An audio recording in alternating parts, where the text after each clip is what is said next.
اعوذ باللہ السمیع العلیم من الشیطان اللعین الرجیم بسم اللہ الرحمن الرحیم الحمد للہ الذی ذکرہ شرف للذاکرین وشکرہ فوز للشاکرین وطاعتہ نجات للمطیعین والصلاة والسلام والتحیۃ والاکرام علی اشرف النبیین وخاتم المرسلین سیدنا و مولانا ابی القاسم محمد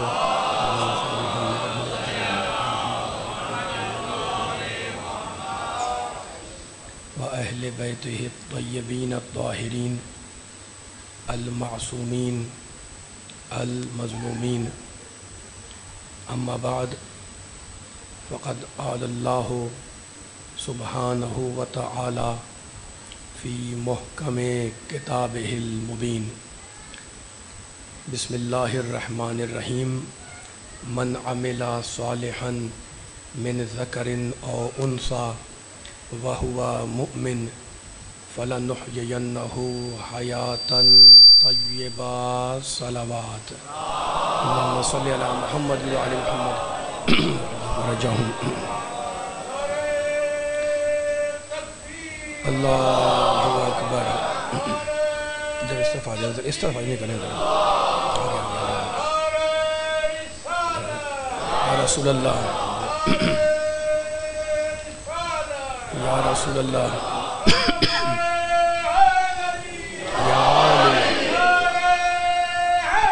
یا علی اللہم صلی علی محمد و آل محمد وعجل فرجہم۔ سامعین محترم، حضرات گرامی قدر، سورہ مبارکہ نحل کی اس آیت کریمہ کی روشنی میں کل سلسلہ بیان یہاں رکا تھا کہ پروردگار عالم خالق ارض و سما، ارحم الراحمین، اکرم الاکرمین، اجود الاجودین، ابصر الناظرین، جار المستجرین، واضح الفاظ میں یہ اعلان کر رہا ہے کہ من عمل صالحا، جو انسان بھی عمل صالح اچھا عمل کرے، من ذکر او انثی، چاہے وہ مرد ہو یا عورت ہو، وہو مؤمن، بس شرط یہ ہے کہ اس کے دل میں ایمان ہو، تو فلنحیینہ حیاتا طیبہ، اللہ کا وعدہ ہے، اللہ یہ کہہ رہا ہے کہ ہم ایسے انسان کو، ایسے مرد یا ایسی عورت کو مرنے نہیں دیں گے، پاکیزہ اور طیب زندگی کے ساتھ زندہ رکھیں گے۔ وَلَنَجْزِيَنَّهُمْ أَجْرَهُمْ بِأَحْسَنِ مَا كَانُوا يَعْمَلُونَ، اور اس انسان کو وہ اجر عطا کریں گے جو اس کے عمل، اس کے افعال سے کہیں زیادہ بہتر ہوگا۔ کتنی بڑی خوشخبری ہے، کتنی بڑی بشارت ہے اس آیہ کریمہ کے اندر پروردگار نے دی ہے ہمیں اور آپ کو، ٹھیک ہے نا؟ تو اب ایمان بھی ضروری ہے، عمل بھی ضروری ہے۔ عزیزوں ذرا دیکھیں قرآن مجید میں پروردگار عالم نے، کل آپ کی خدمت میں عرض کر رہا تھا میں کہ انسان مسافر ہے اور اس کے پاس زاد سفر کے طور پر ایمان بھی ہونا چاہیے اور عمل بھی، ٹھیک ہے نا؟ اہل عمل بھی ہیں، اہل ایمان بھی بیٹھے ہوئے ہیں۔ اب سورہ مومنون قرآن مجید کا ایک سورہ ہے، اس سورہ میں پروردگار عالم نے کچھ لوگوں سے خطاب کیا ہے۔ کیا خطاب کیا ہے سنیں کیا ارشاد فرما رہا ہے، کہتا ہے افا حسبتم انما خلقناکم عبثا، اے انسان، قرآن سننا ثواب، قرآن پڑھنا ثواب، قرآن کا سمجھنا ثواب۔ اب سنیے گا اللہ کا کیا پیغام ہے، افا حسبتم انما خلقناکم عبثا، اے انسان، اللہ بول رہا ہے، اے انسان کیا تو یہ گمان کرتا ہے کہ ہم نے تجھے عبث، بیہودہ، بیکار یوں ہی خلق کر دیا؟ وَأَنَّكُمْ إِلَيْنَا لَا تُرْجَعُونَ، اور کیا تو ہماری بارگاہ میں پلٹایا نہیں جائے گا؟ اللہ بول رہا ہے اللہ بول رہا ہے وَأَنَّكُمْ إِلَيْنَا لَا تُرْجَعُونَ، کتنا جلال ہے اللہ کو اس آیت کے اندر. تو یہ گمان کرتا ہے کہ ہم نے تجھے ایسی بیہودہ ابس بیکار پیدا کر دیا اور تو ہماری بارگاہ میں ہماری طرف پلٹایا نہیں جائے گا. عزیزوں، میرے دوستوں، میرے بزرگوں، میرے بچوں، اس آیت میں پروردگار عالم نے، اس آیت نے سورہ مومنون کی جن لوگوں سے خطاب کیا ان کے نزدیک اس کائنات کی تخلیق کا کوئی مقصد، کوئی ہدف نہیں ہے نا. اچھا، تو اب یہ کون لوگ ہیں جن سے اللہ نے خطاب کیا اس آیت کے اندر، جن کے نزدیک مقصد انسانی کا کوئی مقصد نہیں ہے، خلقت انسانی کا کوئی ہدف نہیں ہے، کوئی حکمت نہیں ہے، ٹھیک ہے نا. یہ کون لوگ ہیں؟ یہ ہیں کون لوگ جن کا قرآن نے ذکر کیا سورہ مومنون کے اندر کہ تمہیں گمان یہ ہے کہ تمہیں ایسی پیدا کر دیا بس کھاؤ پیو مرو اور موجیں اڑاؤ، ٹھیک ہے. یہ کون لوگ ہیں؟ سورہ مبارکہ مومنون کی آیت ہے. اور اب سہارا لے رہا ہوں میں سورہ جاسیہ کا. سورہ جاسیہ میں اللہ نے ان لوگوں کا تعارف کرایا. کون لوگ ہیں سنیے گا، ان کا نظریہ کیا ہے، ان کی تھیوری کیا ہے، ان کی فکر کیا ہے، ان کی سوچ کیا ہے. سورہ جاسیہ میں کہتا ہے وَقَالُوا مَا هِيَ إِلَّا حَيَاتُنَا الدُّنْيَا نَمُوتُ وَنَحْيَا وَمَا يُهْلِكُنَا إِلَّا الدَّهْرُ وَمَا لَهُم بِذَلِكَ مِنْ عِلْمٍ إِنْ هُمْ إِلَّا يَظُنُّونَ. ترجمہ پہ توجہ فرمائیے گا تاکہ ان آیتوں کو پڑھنے کے بعد کوئی پیغام ہدیہ ہو. ابھی میں ایک دو آیتیں اور پڑھوں گا، بس آپ کے ذہن آمادہ ہو جائیں. توجہ ہے سننے والوں کی؟ قرآن سننے والے ماشاءاللہ ہیں، قرآن پڑھنے والے بیٹھے ہوئے. یہ سورہ جاسیہ میں اللہ کہتا ہے وَقَالُوا، یہ لوگ جو کہتے ہیں نا دنیا کا کوئی مقصد نہیں ہے، ایسے پیدا ہو گیا انسان بس کھائے پیے عیش کرے. یہ کون لوگ ہیں؟ وَقَالُوا، یہ کہتے ہیں وَمَا هِيَ إِلَّا حَيَاتُنَا الدُّنْيَا، یہ کہتے ہیں کہ جو کچھ بھی ہے وہ یہی دنیا ہے. نموت، توجہ کریں، نموتو، کوئی پیغام آ رہا ہے آیت قرآن کی روشنی میں انشاءاللہ. نموتو و نحیا، وہ کیا کہتے ہیں؟ کہتے ہیں ہم مرتے ہیں اور زندہ ہوتے ہیں، بس یہی کاروبار چل رہا ہے، مرنا جینا ہے نا. اور کہتے ہیں وما یہلکنا الا الدہر، اور ہمیں تو فقط زمانہ مارتا ہے. یہ ان کا نظریہ اللہ بیان کر رہا ہے. کن کا نظریہ؟ دہریوں کا، جو یہ کہتے ہیں کہ جناب دنیا جو ہے بس یہی ہے جو نظر آ رہی ہے، اس کے بعد کوئی ماورائے دنیا، کوئی عالم نہیں ہے، کوئی دنیا نہیں ہے، کوئی حساب کتاب نہیں ہے، کوئی پوچھ گچھ نہیں ہے، کوئی پرسش و پاسخ نہیں ہے، کچھ بھی نہیں ہے، ٹھیک ہے نا. وہ کہتے ہیں نموت و نحیا، ہم مرتے ہیں زندہ ہوتے ہیں، وما یہلکنا الا الدہر، اور ہمیں زمانہ مارتا ہے. اللہ کیا کہہ رہا ہے؟ وما لہم بذالک من علم، یہ کہہ تو رہے ہیں لیکن ان کے پاس اس کی کوئی دلیل نہیں ہے. ان کے پاس یا علی وما لہم بذالک من علم، ان کے پاس کوئی دلیل، کوئی علم نہیں ہے. یہ باتیں ایسی بولے چلے جا رہے ہیں، ٹامک تو یہ مار رہے ہیں، ہے نا. یہ کر کیوں رہے ہیں، یہ کیا کیوں رہے ہیں؟ انہم الا یظنون، یہ اپنے گمان پر، یقین پر نہیں. دیکھیں کیا لفظ رکھا قرآن مجید نے، یقین نہیں ہے، یہ اپنے گمان پر، اپنے زام پر ناز کر کے باتیں کرتے ہیں کہ بھائی یہی دنیا ہے، اس کے بعد کچھ نہیں ہے، ٹھیک ہے نا. میں نے آپ کے سامنے سورہ جاسیہ کی آیت پڑھی. اللہ نے کسی گروہ کے نظریے کو نقل کیا، اور وہ گروہ ہے دہریہ، ٹھیک ہے نا. آج بھی پائے جاتے ہیں جو کہتے ہیں جناب نعوذ باللہ اللہ کا کوئی وجود نہیں ہے، بس جو دنیا ہے وہ یہی ہے، کھاؤ پیو عیش کرو، ختم، دنیا ختم ہو گئی، مرنا ہے جینا ہے، مرنا ہے جینا ہے، ٹھیک ہے نا. میرے دوستوں، میرے بزرگوں، میں نے دو آیتیں پڑھی آپ کے سامنے. تھوڑی دیر کے لیے، چند لمحوں کے لیے اگر اس نظریے کو تسلیم کیا جائے کہ بھائی یہی دنیا ہے بس، اور اس کے بعد ماورائے دنیا کچھ نہیں ہے، تھوڑی دیر کے لیے اگر مان لیا جائے نظریے کو، ہے نا، کہ موت اس دنیا کا حتمی نتیجہ ہے، اور جو کچھ ہے وہ یہی عالم ہے، اس کے بعد کوئی عالم آخرت کچھ بھی نہیں ہے، ہے نا. تو جانتے کتنی پرابلم پیدا ہوگی. پہلا سوال تو توجہ، پہلا سوال، میں دیکھیں پوری کتاب کا مضمون ہے جو آپ کو چند لوگوں میں ہدیہ کر رہا ہوں، لیکن آپ کے ذہن مجھے امید ہے انشاءاللہ جملہ رائے گا نہیں جائے گا. اگر اس نظریے کو مانا جائے دہریوں کے کہ بھائی یہی دنیا ہے اور کچھ نہیں ہے، اس کے بعد کوئی آخرت، کوئی سوال جواب کچھ بھی نہیں ہے نا. تو سوال یہ ہوگا کہ انسان بن کر کیوں رہے، جانور بن جائے. میں آپ کے ذہنوں سے قریب ہو رہا ہوں، پکڑ دھکڑ تو ہونی نہیں ہے، نہ پوچھ گچھ ہے، نہ کوئی سوال جواب ہے نا. تو جیسے چاہے زندگی گزارے انسان.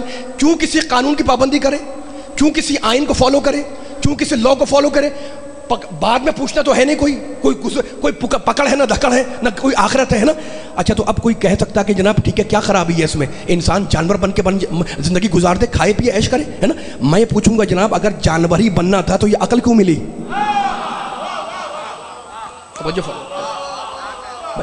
جانور کے پاس، کل بھی آپ سے کہہ رہا تھا نا، آپ سے کھاتا تو وہ بھی ہے لیکن اس کے پاس عقل نہیں ہے، کھاتے ہم بھی ہیں، ہماری زندگی عقل کے تابع ہے. تو اگر جانور ہی بننا تھا تو عقل کیوں ملی، ٹھیک ہے نا. اچھا ایک سوال نہیں ہے، کئی سوال ذہنوں میں جنم لیں گے. ایک سوال یہ ہوگا کہ انسان کسی قانون کی پابندی کیوں کرے جب پکڑ دکڑ ہونی نہیں ہے تو جیسے چاہو نہیں گزار دو. یہ دوسرا سوال ہے. تیسرا سوال یہ ہوگا کہ جناب پھر انسان زندگی کی دوڑ میں، زندگی کی ترقی میں حصہ کیوں لے؟ کیا اگلی نسلوں کے لیے؟ تو اس سے اس کو کیا فائدہ ہوگا؟ آپ تو کہہ رہے ہیں کہ اس کے بعد کچھ ہونا ہی نہیں ہے. توجہ کریں جملے کے اوپر. دیکھیں دہریے کی بات کو اگر مانا جائے تو انسان زندگی کی ترقی میں ہوں یا آپ ہوں حصہ کیوں لیں؟ نہ مرنے کے بعد کوئی پکڑ دکڑ ہے، نہ پوچھ گچھ ہے، نہ سوال ہے، نہ جواب ہے نا. تو کیا اگلی نسلوں کو فائدہ ہوگا؟ اس کو کیا فائدہ ہوگا؟ تو اگر دہریے کے اس نظریے کو مانا جائے تو ان سارے سوالات کے جوابات تشنہ جواب رہ جائیں گے. لیکن اس کے بالکل برخلاف اگر قرآن کے نظریے یوم الدین کو مانا جائے، سلامت رہے، توجہ فرمائے جنوں کے اوپر، اس کے بالکل برخلاف رہوں کرتے رہنا میرے ساتھ ساتھ مل کر. قرآن کے نظریے یوم الدین یا یوم آخرت کو مانا جائے تو یقین جانے ان سارے سوالات جو میں نے بھی قائم کیے اس کے جوابات مل جائیں گے، ہے نا. قرآن کہتا ہے، اللہ کہتا ہے کہ فقط یہ دنیا نہیں ہے، اس کے بعد ایک نیا عالم شروع ہونے والا ہے. میں قرآن کا سہارا لے رہا ہوں، میرا ساتھ دیں ذرا. اس کے بعد ایک بہت بڑا ایک عالم شروع ہونے والا ہے نا. اور اس میں ہر انسان کو اس کے اچھے اور برے کی جزا اور سزا ملے گی، ہے نا. اب قرآن نے اس نظریے کو بیان کیا، کہتا ہے وما ادراکا ما یوم الدین، اے انسانوں تم کیا جانو کہ یوم الدین کیا ہے. توجہ میرے ساتھ ساتھ، ثم ما ادراکا ما یوم الدین، پھر کہتا ہے پھر سنو تمہیں کیا پتا کہ وہ آخر کا دن کیا ہے، یوم الدین کیا ہے، مالک وہ دن کیا ہے. اللہ بول رہا ہے جلال میں، صاحب جبروت ارحم الراحمین اکرم الاکرمین بول رہا ہے یوم لا تملک نفس لنفس شیئا. کہتا ہے وہ دن ایسا ہوگا جب کسی انسان پر کوئی اختیار نہیں ہوگا. والامر، قرآن بول رہا ہے، اللہ بول رہا ہے والامر یومئذ للہ، اور اس دن سارا امر، سارا کنٹرول اللہ کے پاس ہوگا، ہے نا. تو اس کا مطلب یہ ہے کہ اگر دہریے کی بات کو مانا جائے تو انسان لاجواب ہو جائے، جواب نہ مل سکیں. لیکن اگر انسان قرآن کے نظریے یوم الدین کو مان لے تو ان سارے سوالات کے جوابات مل جائیں گے. اب دو جملوں میں اگر آپ میرا ساتھ دیں تو میں خلاصہ بیان کر دوں. پوری گفتگو کا آیتیں پڑھنے کے بعد خلاصہ یہ نکلا کہ سارے اسلام کے اصول اور سارے اسلام کے فروع اگر ان کا خلاصہ کیا جائے تو دو چیزیں، ایمان باللہ اور ایمان بالآخرت. توجہ کریں جملے کے اوپر. میں نے خلاصہ دے دیا پورے اسلام کے سارے اصول کا اگر خلاصہ کیا جائے تو دو جملے، اللہ پر ایمان لاؤ اور اس کے بعد آخر پہ ایمان لاؤ. ان دو ایمانوں کے درمیان سارے عقیدے آ گئے یا نہیں آ گئے، ہے نا. اچھا تو آپ مجھے جملہ کہنے دیں. قرآن اگر آپ کھولیں گے تو آپ کو کئی مقامات ایسے ملیں گے جہاں پر اللہ نے اپنے ایمان کے بعد فوراً ایمان بالآخرت کا ذکر کیا. توجہ فرمائیں جملے کے اوپر ذرا. اللہم صلی علی محمد و آل محمد. بھائی ذرا مل کے صلوات پڑھیں، ایسے خاموش نہیں. اللہم صلی علی محمد و آل محمد. بات پہنچ رہی ہے نہیں پہنچ رہی ہے؟ تو ذرا ہاں کرنا میرے ساتھ مل کر، تاکہ بیان جس جگہ پہ پہنچا ہوا ہے کوئی رزلٹ تو نکالنا ہے نا ہمیں مل کر. تو خلاصہ کیا نکلا کہ قرآن نے کئی مقامات پر جہاں بھی اللہ پر ایمان کا ذکر کیا اس کے فوراً بعد کہتا ہے آخرت پر ایمان لاؤ. اس سے کیا سمجھ میں آیا؟ اس سے سمجھ میں یہ آیا کہ روز آخرت پر ایمان باللہ کا منطقی نتیجہ ہے. ایمان روز جزا پر، آخرت کے دن پر ایمان، اس کا منطقی نتیجہ ہے ایمان باللہ کا. یعنی جس کو بھی اللہ پر ایمان ہوگا وہ اللہ کی بنائی ہوئی آخرت پر ایمان لائے گا. یہ دونوں الگ الگ نہیں ہیں. جو بھی اللہ پر ایمان لائے گا اس کے لیے لازمی ہے کہ وہ آخرت پر ایمان لائے. ٹھیک ہے. اب میں نے خلاصہ کر دیا آپ کے سامنے. اب میں اس کو اور آسان کر رہا ہوں تاکہ ایک فیصلہ ہو جائے اور ہم یہاں سے آگے بڑھ جائیں. دیکھیں پروردگار نے جو پوری کائنات بنائی کوئی نہ کوئی اس کی حکمت تو ہے نا. اچھا اس نے کائنات بنائی، اس نے نہ معلوم کیا کیا چیزیں بنائی، کتنی چیزیں خلق کرے گا، کر چکا ہے، ہمیں کیا پتا ہے نا. لیکن ہم یہ جانتے ہیں کہ اس کا کوئی عمل، اس کا کوئی فعل حکمت سے خالی نہیں ہوتا. یہ تو طے ہے نا. وہ حکیم ہے، وہ صاحب حکمت ہے، اس کا کوئی عمل حکمت سے خالی نہیں ہوتا. اچھا تو اب اس نے کائنات بنائی. توجہ کریں، میں اب رزلٹ نکال رہا ہوں. میں ذرا سا ہوں کریں، آپ اتنا خاموش بیٹھ جاتے ہیں. میں تھوڑا سا میرا ساتھ دیا کریں ذرا سا. یہ باریک باتیں اگر آپ سے کر رہا ہوں میں تو کوئی خلاصہ نکالنے کے لیے نا اس میں بہت توجہ چاہیے ہوتی ہے، پڑھنے والے کی بھی سننے والے کی بھی. تو کیا میں کہہ رہا تھا کہ پوری گفتگو کا خلاصہ یہ ہے کہ خدا کا کوئی عمل حکمت سے خالی نہیں ہوتا. اس نے کائنات بنائی، یہ اس کا عمل ہے نا. اب اس کی کائنات کی کیا کیا حکمتیں تھیں بنانے میں ہمیں نہیں پتا، لیکن ہم نے جب قرآن کھولا تو ہمیں ایک بات سمجھ میں آئی کہ سورہ نحل میں اللہ کہتا ہے وَسَخَّرَ لَكُمُ اللَّيْلَ وَالنَّهَارَ وَالشَّمْسَ وَالْقَمَرَ، کہتا ہے اے انسان میں نے رات بنائی تیرے لیے، دن بنایا تیرے لیے، سورج بنایا تمہارے لیے، چاند بنایا تمہارے لیے، ہے نا. سورہ نحل میں کہتا ہے دن و رات بنے تمہارے لیے، لیل و نہار بنے تمہارے لیے، شمس و قمر بنے تمہارے لیے. سورہ لقمان 31واں سورہ، اس میں کہتا ہے بسم اللہ الرحمن الرحیم الم تروا ان اللہ سخر لکم ما فی السماوات وما فی الارض وما فی الارض، کہتا ہے اے انسان کیا تو نے نہیں دیکھا، الم تروا ان اللہ سخر لکم ما فی السماوات وما فی الارض، کہ ہم نے زمین اور آسمان کی ہر چیز کو تمہارے لیے مسخر کر دیا. توجہ فرمائے ذرا. وَأَسْبَغَ عَلَيْكُمْ نِعَمَهُ، میں یہ آیت پڑھوں تاکہ آپ کے ذہن آمادہ رہے کہ اللہ کیا رہا ہے نا. اور ہم نے کیا تم نے نہیں دیکھا کہ ہم نے اپنی نعمتوں کو تمہارے اوپر برسا دیا، ٹھیک ہے نا. ہم نے تمہارے لیے چاند کو مسخر کیا، سورج کو مسخر کیا، زمین کو مسخر کیا، آسمان کو مسخر کیا، سورج کو مسخر کیا، ستاروں کو مسخر کیا، ہے نا. ہم نے کائنات بنائی تمہارے لیے. اب یہ تو ہماری سمجھ میں آ گیا کہ اللہ نے کائنات بنائی انسان کے لیے. اب ذرا اللہ سے پوچھے کہ مالک تو نے پوری کائنات بنائی انسان کے لیے، انسان کو کس لیے بنایا؟ ماشاءاللہ ماشاءاللہ، سلامت رہے. پیچھے والے بھی ذرا مل کے ساتھ آ جائے ذرا. بھائی نعرہ ابھی لگے گا، ابھی نظر نہیں آیا ہے نا. سخر لکم، جن بنے تمہارے لیے، آسمان بنا تمہارے لیے، سورج بنا تمہارے لیے، زمین بنی تمہارے لیے، ہم نے سب چیزیں بنائی تمہارے لیے، ٹھیک ہے نا. مالک تو نے سب کو بنایا انسان کے لیے. انسان کو کس لیے بنایا؟ سورہ زاریات میں کہتا ہے وما خلقت الجن والانس الا لیعبدون، میں نے جن و انسان کو بنایا اپنی عبادت کے لیے. توجہ کریں جملے کے اوپر ذرا. جملہ مکمل ہو رہا ہے. انسان بنا اللہ کی عبادت کے لیے، جن بنا اللہ کی عبادت کے لیے. میں نے کوئی آپ کے سامنے کسی مفسر کا قول بیان نہیں کیا. رب کائنات اللہ رب العالمین بول رہا ہے کہ ساری کائنات بنی انسان کے لیے اور انسان کو بنایا ہم نے اپنی عبادت کے لیے. تو جن کی غرض تخلیق کیا ہے؟ عبادت. انسان کی تخلیق کی غرض کیا ہے؟ مل کے ساتھ چلے میرے ساتھ. جن بنا عبادت کے لیے، انسان بنا عبادت کے لیے. علی والو اب اگر لطف لوگے تو جملہ آگے رائے گا نہیں جا پائے گا. انسان بنا عبادت کے لیے، جن بنا عبادت کے لیے. اب میرے نبی کی حدیث یاد آئی. میرے نبی نے کہا تھا ضربت علی یوم الخندق افضل من عبادت الثقلین، علی کی ایک ضربت جن اور انس کی عبادت سے افضل ہے. جس کی ایک ضربت پورے مقصد تخلیق کو پورا کر دے اس کا نام ہے علی.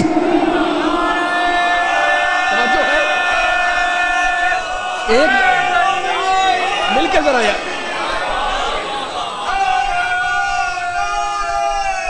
مل کے جواب دیں.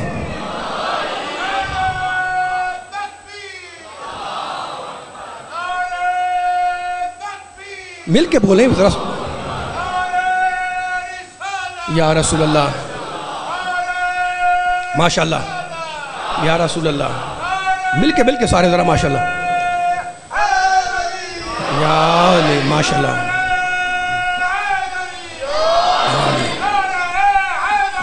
یا علی یا علی یا علی مدد. اچھا اب ایک نئی فکر ہے انشاءاللہ. خود مولا سے تائید لے رہا ہوں کہ مولا مجھے تاثیر دے کہ میں یہ بیان آپ کو سنا سکوں اور بیان سلسلہ فکر آگے بڑھ جائے، ٹھیک ہے نا. یہ لفظ ثقلین تو سب نے سنا ہوا ہے، ٹھیک ہے نا. ضربت و علیین، میرے ساتھ بولتے رہنا، تھکنا نہیں ہے آپ کو. ضربت و علیین یوم الخندق، علی کی ایک ضربت خندق کے دن. آسان ترجمہ ہے ثقلین کی عبادت سے افضل ہے نا. یہ نہیں کہا کہ برابر ہے، افضل ہے. کس کی عبادت سے؟ ثقلین کی، ٹھیک ہے نا. اچھا اب میں آؤں گا اس لفظ کے اوپر، لیکن ایک جملہ کہہ دوں. آپ نے نعرہ لگا دیا، خوش ہو گئے جب میں نے حدیث پڑھی آپ کے سامنے کہ علی کی ایک ضربت ثقلین کی عبادت سے افضل. دشمنوں سے علی کے فضائل حلق سے نہیں اترتے. کہنے لگے یہ کیسے ممکن ہے کہ ایک ضربت ثقلین کی عبادت سے افضل ہو جائے؟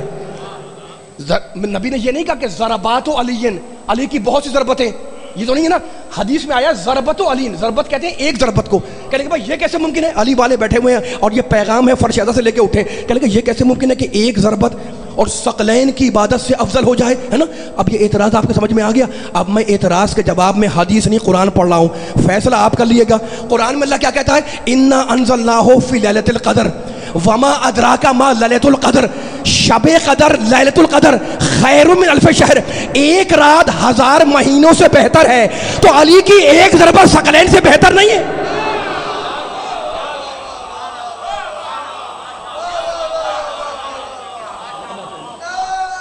پہنچ رہی ہے بات مل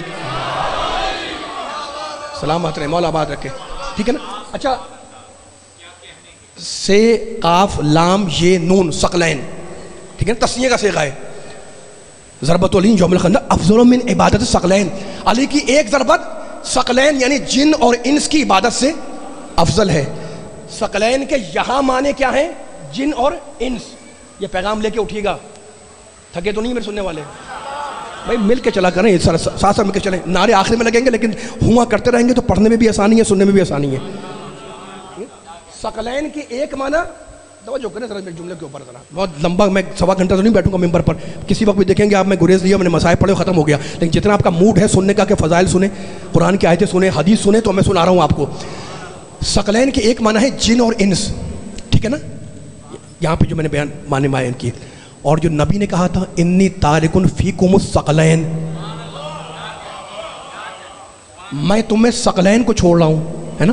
اب وہاں پر نبی نے خود بتا دیا کہ ثقلین سے مراد کیا ہے. کتاب اللہ ہے و عطرتی اہل بیتی, ایک ہے قرآن, ثقلین میں ایک ہے قرآن اور دوسری ہے میری عطرت جو میرے اہل بیت ہے. سنیے نا, وہاں ثقلین کے معنی اور یہاں ثقلین کے معنی اور ہو گئے, ٹھیک ہے. اب ایک باریک سی بات ہے اور گرامر کی بات ہے جو آپ کو ہدیہ کرنی ہے, ذرا میرا ساتھ دیے گا. جتنے یہاں بیٹھے ہیں مل کے ذرا ساتھ چلیں گے, کیونکہ یہ گفتگو ایسی نہیں کہ میں کوئی 2-3 شعر پڑھوں آپ کے سامنے اور بات ختم ہو جائے, ٹھیک ہے نا. اس کا بھی ثواب ہے ظاہر, اس کا بھی ایک اپنا طرز ہے. لیکن میں جب حدیث کھول رہا ہوں اور گرامر کی کوئی بحث کر رہا ہوں تو میرا ساتھ دے کے ذرا سا کہنا یہ چاہ رہا ہوں میں کہ جناب بڑا آسان ترجمہ, انی تارکن فیکم الثقلین, میں تم میں ثقلین کو چھوڑ رہا ہوں. میں نے کہا جناب یہ ترجمہ آپ نے کہاں سے کیا کہ میں تم میں چھوڑ رہا ہوں؟ آپ نے کہا فی کا لفظ جو آیا ہوا ہے نا فیکم, تو فی کے معنی ہوتے ہیں میں. میں نے کہا بہت شکریہ آپ کا. نبی نے کہا کہ میں تمہیں 2 چیزیں چھوڑ رہا ہوں, تم میں, فی کے معنی میں, ٹھیک ہے. توجہ ہے سننے والوں کی؟ آپ بیٹھے میں ذرا سا 2 منٹ توجہ فرما لیں ذرا سا.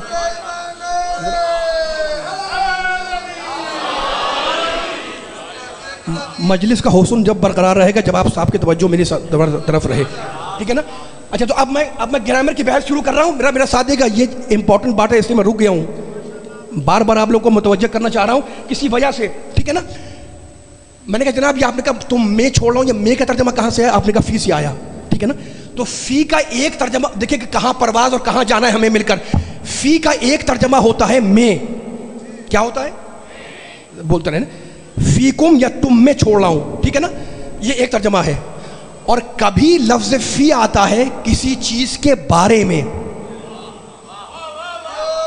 گھبرائیں نہیں, بس میرا ساتھ دیتے رہیں تاکہ جملہ ذہن ہونے پائے. فی کے ایک معنی میں کے ہوتے ہیں, ظرفیت کے, اور کبھی فی آتا ہے کسی چیز کے بارے میں کوئی ڈسکس کرنا ہو تو قرآن میں اللہ لفظ فی استعمال کرتا ہے. اب آپ کہیں گے مثال دیں اس کی, میں مثال دے رہا ہوں. جاہدو, جہاد کرو, فی اللہ, کیا ترجمہ ہوگا؟ اللہ میں جہاد کرو. اللہ میں کیا مطلب؟ اللہ کے بارے میں جہاد کرو. خدا کرے جملہ پہنچے علی والوں, اتنا تھکنا نہیں, میرا ساتھ دینا ہے. میں ابھی دیکھ رہا ہوں پوری طرح میرے طرح آمادہ نہیں ہوئے آپ حضرات. توجہ کریں جتنے بیٹھے ہوئے, پوری طاقت لگائیں ذرا مل کر, پوری طاقت لگائیں. میں نے کہا جاہدو فی اللہ, اللہ میں جہاد کرو. آپ نے کہا نہیں, اللہ کے بارے میں جہاد کرو, ہے نا. تو یہاں پر فی کے معنی ہو گئے کسی چیز کے بارے میں. اب اور مثال دے رہا ہوں میں, نہج البلاغہ کی مثال دے رہا ہوں. مولا علی فرماتے ہیں حلقہ فیا رجلان, فی آ گیا نا, اس فی کی طاقت دیکھیں.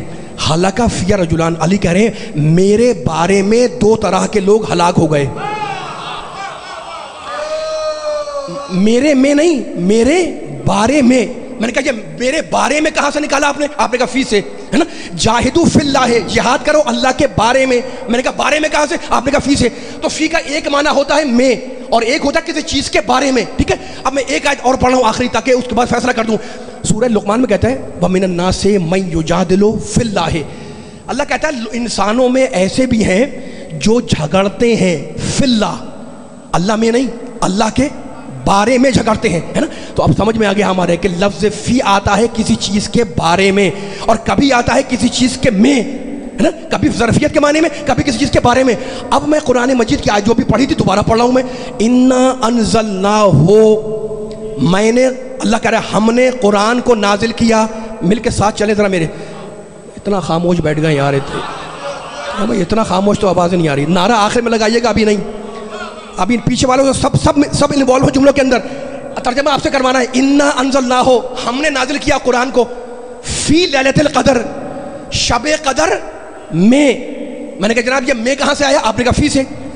ہم نے قرآن نازل کیا شب قدر میں. ٹھیک ہے نا, ایک ترجمہ تو یہ ہو گیا کہ قرآن نازل ہوا شب قدر میں. مجھے اس سے اعتراض نہیں ہے, لیکن ابھی ہم نے طے کیا تھا کہ فی کا ایک دوسرا ترجمہ بھی ہوتا ہے, وہ کسی چیز کے بارے میں آتا ہے. آپ ترجمہ کریں انا انزلناہ, ہم نے قرآن کو اتارا فی لیلۃ القدر, شب قدر کے بارے میں. تو ہے کوئی ایسی ذات جو شب قدر ہے؟ اللہ اکبر, اللہ اکبر, اللہ اکبر. نہیں ابھی بھی آواز نہیں آئی مجھے. پڑھوں اور نہیں پڑھوں بتائیں, بلا تکلف بتا دیں. اگر بیدار بیٹھے میرے ساتھ دیں. میں نے کہا جناب یہ آپ نے کہاں, بولو یار سارے پیچھے والے مل کے طاقت لگاؤ ذرا. میں نے کہا جناب یہ آپ نے ترجمہ کہاں سے کیا کہ کسی چیز کے بارے میں؟ آپ نے کہا انا انزلناہ فی لیلۃ القدر. کا ترجمہ دو ہوگا, شب قدر میں قرآن اترا, اور دوسرا ترجمہ ہوگا کہ شب قدر کے بارے میں قرآن اترا. تو اس کا مطلب یہ ہے کہ ہے کوئی ایسی ذات, ہے کوئی ایسی ذات جس کے بارے میں قرآن مجید اترا. اب یہ ذات کون ہے اگر میں کہوں تو آپ اعتراض کر دیں, لیکن میرے امام باقر فرماتے ہیں انا فاطمۃ ہی لیلۃ القدر.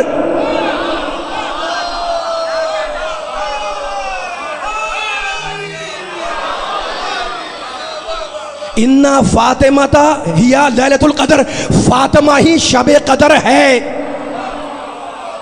ماشاءاللہ ماشاءاللہ ماشاءاللہ, مل کے ذرا سارے مل کے چلے ذرا. فاطمہ ہی لیلۃ القدر ہے. من ادرک فاطمہ حق معرفتہ فقد ادرک لیلۃ القدر. جس نے فاطمہ کو, امام کہہ رہے ہیں جس نے فاطمہ کو حق معرفت سے پہچانا اس نے شب قدر کو پا لیا.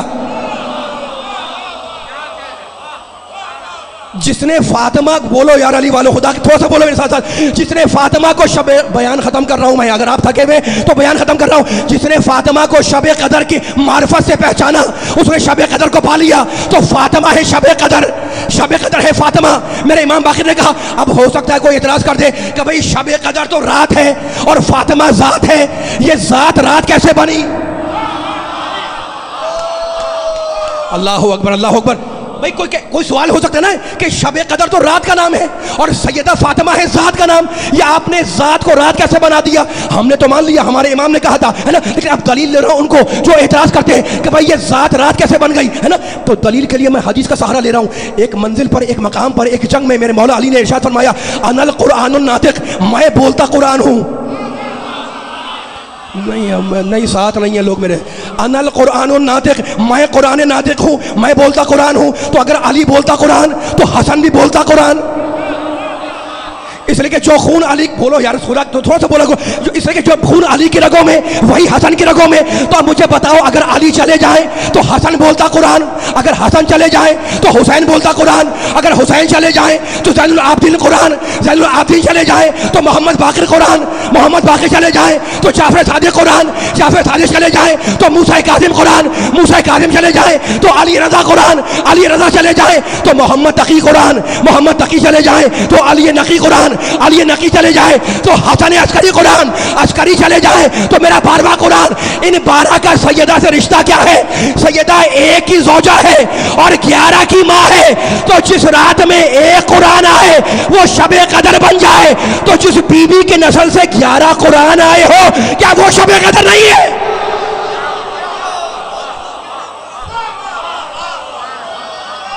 بولے یار ذرا سا آواز تو لگائیں مل کے اندر.